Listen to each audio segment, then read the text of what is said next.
اپنے معزز مہمان گرامی کی طرف آتا ہوں اور التماس کرتا ہوں کہ اصل میں قرآن و حدیث کی روشنی میں ہمیں یہ بتائیے کہ اصل کامیابی ہے کیا، اصل کامیابی حاصل کرنے کا طریقہ کیا ہے، کون سے ایسے اعمال ہیں کہ جن کو اپنا کر ہم آخرت کی کامیابی جو ہے وہ اسے حاصل کر سکتے ہیں۔ ماشاءاللہ جی، بڑا اچھا سوال ہے۔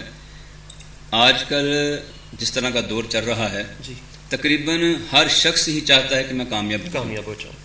اب آپ کسی بھی کمیونٹی کی بات کر لیں، جی، کسی بھی شعبے کی بات کر لیں، تو وہاں پہ ہر انسان اسی کوشش میں ہے کہ میں کامیاب ہو جاؤں۔ اصل میں ہر بندے نے اپنی اپنی سوچ میں کامیابی کا مفہوم تیار کیا ہوا ہے۔ جی ٹھیک ہے۔ مثلاً اگر کوئی دنیا دار ہے جی تو یہ سوچتا ہے کہ ایک گاڑی اچھی سی مل جائے، ایک بنگلہ ہو جائے، جی یا کوئی روزگار کا ایسا ذریعہ بن جائے تو پھر میں کامیاب ہو گیا۔ اب کچھ ایسے ہیں جو اولاد کی زیادتی کو ہو جانا، 10-12 بچے ہوں، صحیح جوان ہوں، ایک علاقے میں روب ہو، کچھ لوگ اس کو کامیابی سمجھتے ہیں۔ کچھ بہت بڑے زمیندار بن جانا، یہ دنیا کی مثالیں ہیں۔ اور ایسے ہی کسی عہدے کی بات کر لیں، کوئی MNMPA بن گیا تو اس نے سمجھ لیا کہ شاید یہ کامیابی ہے۔ اصل میں یہ تو میری یعنی ہم عام لوگوں کی، انسانوں کی، ہماری بنائی ہوئی کامیابیاں ہیں۔ ہم ایسا کرتے ہیں کہ ہم رب کائنات سے پوچھتے ہیں کہ مولا تو فرما کہ تیری نظر میں کامیاب کون ہے؟ تو فرمایا کہ بسم اللہ الرحمن الرحیم، قد افلح من تزکا وذکر اسم ربہ فصلی۔ فرمایا کہ قد، لفظ قد یہ تحقیق کے مطابق لفظ بولا جاتا ہے کہ رب کہہ رہا ہے کہ I'm telling you after research، میں تمہیں، رب فرما رہا ہے کہ میں تمہیں تحقیق کر کے بتا رہا ہوں، قد افلح، تحقیق وہ فلاح پا گیا۔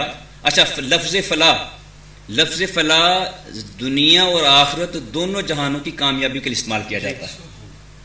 دیکھیں، ہم جب اذان دیتے ہیں یا اذان سنتے ہیں، اس میں لفظ آتا ہے حی علی الفلاح، آؤ کامیابی کی طرف۔ اب دنیا میں ہم اس کی ڈیفینیشن، تعریف کامیابی ہی کرتے ہیں، لیکن اصل میں کامیابی بھی اس کی تعریف نہیں ہے۔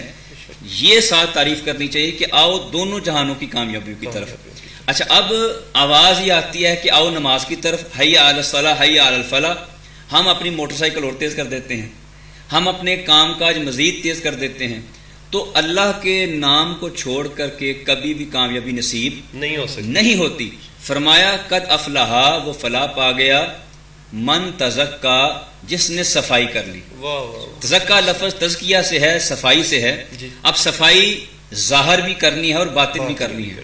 اب باطن کی صفائی سے مراد کیا ہے؟ باطن کی صفائی سے مراد دل میں غیبت نہیں ہو، چغلی نہیں ہو، حسد نہیں ہو، نفرت نہیں ہو، کینہ نہیں ہو، شماتت نہیں ہو۔ اب میں نے لفظ بولا، لفظ شماتت۔ اب شماتت لفظ بعض لوگوں کے لیے نیا ہوگا۔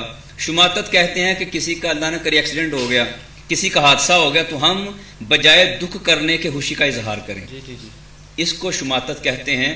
اور اس کے متعلق کے نقصان پہ خوش ہونا، اور اس کے متعلق کریم آقا کا جو فرمان ہے اس کا مفہوم عرض کر رہا ہوں کہ تم اگر کسی کی شماتت کرو گے تو تب تک تم بھی نہیں مر سکتے جب تک تمہاری شماتت نہ کی جائے۔ یعنی وہ بیماری، وہ آفت تم میں ضرور آئے گی اگر تم کسی کی پریشانی پہ ہنسے۔ اب ہم نے اپنے دل کو ان چیزوں سے پاک کرنا ہے، شماتت نہیں ہو، حسد نہیں ہو، کینہ نہیں ہو۔ اب دل جب صاف ہو گیا، فرمایا من تزکا، قد افلح من تزکا، جب دل صاف ہو گیا پھر کیا کرے؟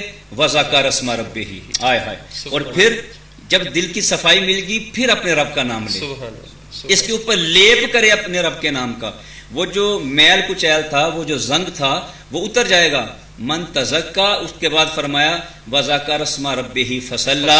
اب تو نے اپنے رب کا ذکر کر کے دل پاک کر لیا، اب اس پاک دل کے ساتھ آ کر کے میری نماز ادا کر، تو کامیاب ہو گیا۔ یہ ہے فلاح، یہ ہے کامیابی۔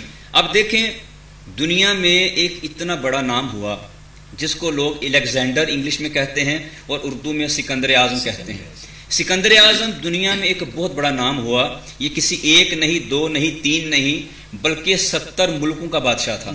یہ کرتا یہ کہ ایک ملک پہ قبضہ کر کے وہاں پہ اپنا کو نمائندہ کھڑا کرتا، پھر آگے نکل پڑتا، اور ایسے چلتے چلتے یہ تقریباً 70 ملکوں کا بادشاہ بنا۔ اب اس کا جب وقت اخیر آیا، موت کا وقت آیا، تو دروازے پہ کسی نے دستک دی۔ اس کے دربان نے دروازہ کھولا تو نوکر نے دیکھا کہ باہر ایک فقیر کھڑا ہے۔ اس نے کہا جی بابا جی کیا کام ہے؟ کہتا ہے مجھے تجھ سے کام نہیں، تیرے بادشاہ سے کام ہے۔ تو فقیر کی بات سن کے وہ دربان ہنسا، کہتا ہے بابا جی آپ کوئی ایم این ایم پی نہیں ہیں، آپ کوئی مشیر نہیں ہے، وزیر نہیں ہے، وہ تو ان سے نہیں ملتا، تو آپ فقیر ہو کر کے اسے ملنا چاہتے ہیں۔ اس نے کہا بیٹا اسے جا کر کہہ دو جو تمہارا رب ہے وہی میرا رب ہے، جو تمہارا رازق ہے وہی میرا رازق ہے۔ یہ دنیا میں امیری غریبی خوشی غمی صحت بیماری یہ زندگی کے حصے ہیں، تو یہ اللہ پاک تقسیم کر کے آزماتا ہے، تو جب اسے کہہ دو کہ بابے کو تجھ سے کام ہے۔ اس نے جا کر کے جب یہ سیانی باتیں سنی تو ذرا متاثر ہو گیا، تو جا کر کے جب بادشاہ کو جگایا تو بادشاہ کو بڑا غصہ آیا۔ اس نے کہا کہ تو بھی دفع ہو جا اور اس کو بھی دفع کر، تجھے تمیز نہیں پتہ نہیں وغیرہ وغیرہ، صحیح ڈانٹ پلائی۔ اب یہ واپس آئے، اس نے کہا بابا جی میں نے آپ کو کہا نہیں تھا کہ اس نے نہیں آنا۔ اس نے کہا بیٹا سن، اب پھر میں جو تجھے بات کرنے لگا ہوں، یہ تاریخ الخمائس کتاب ہے، اس کے اندر یہ واقعہ درج ہے۔ کہتا ہے بیٹا سن، اب جو میں تجھے بات کرنے لگا ہوں یہ بات جب تو اپنے بادشاہ کو بتائے گا نا تو تیرا بادشاہ جوتا بھی نہیں پہنے گا، ننگے پاؤں آ کے میرے قدموں میں گر جائے گا۔